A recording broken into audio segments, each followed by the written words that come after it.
Shalom, saudara kekasih di dalam Tuhan. Allah adalah kasih. Kristus adalah kasih. Suatu pernyataan yang didasarkan pada perilaku Kristus sendiri. Dalam perkataan maupun perbuatannya, Kristus adalah demonstrasi kasih yang sesungguhnya. Saat Ia memerintahkan kasih, Ia memulainya dengan mengasihi. Ia tidak sekedar berkata, tapi Ia juga berkarya lewat penyalibannya untuk mewujudkan kasih dan membukakan pintu ke dalam terang keselamatan.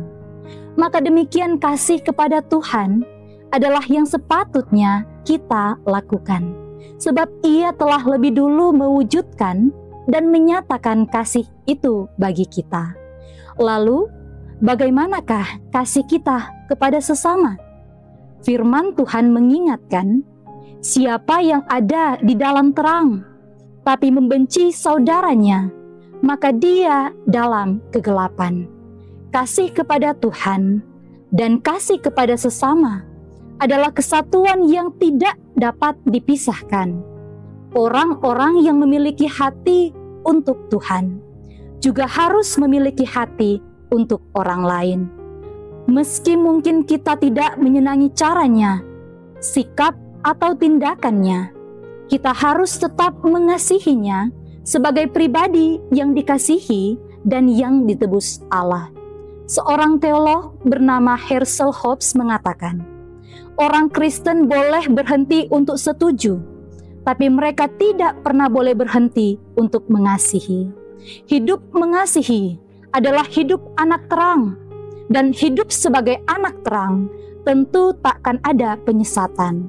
Karena terang kasih mengalahkan kegelapan, sehingga kita tidak dibutakan oleh dendam pribadi. Kita tidak dipengaruhi oleh iri dengki. Kita tidak menjadi batu sandungan bagi orang lain, dan juga bagi diri kita sendiri.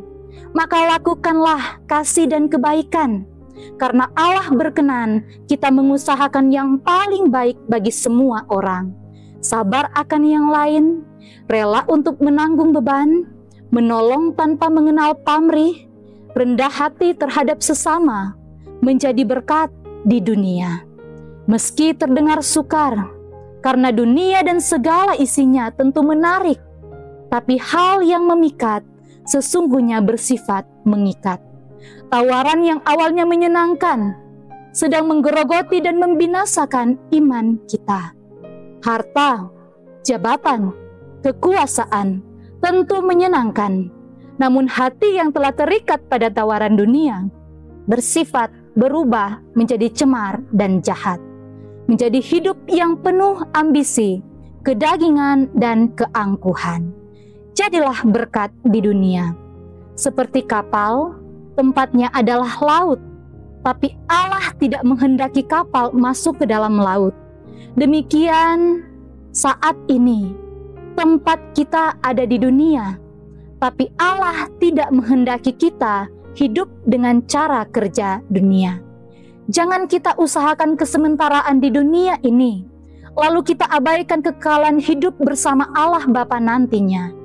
100 tahun pun hidup di dunia, tetaplah sementara. Maka hiduplah di dunia tanpa mencintainya, sebab hanya Tuhan yang layak menerima cinta kita, juga sesamalah yang layak menerima kasih kita.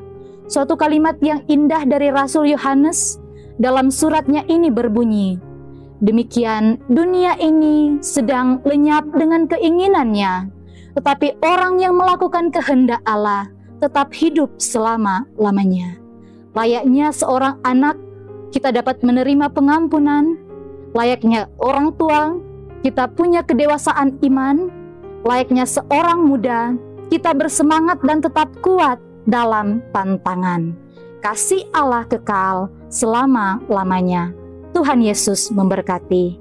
Amin.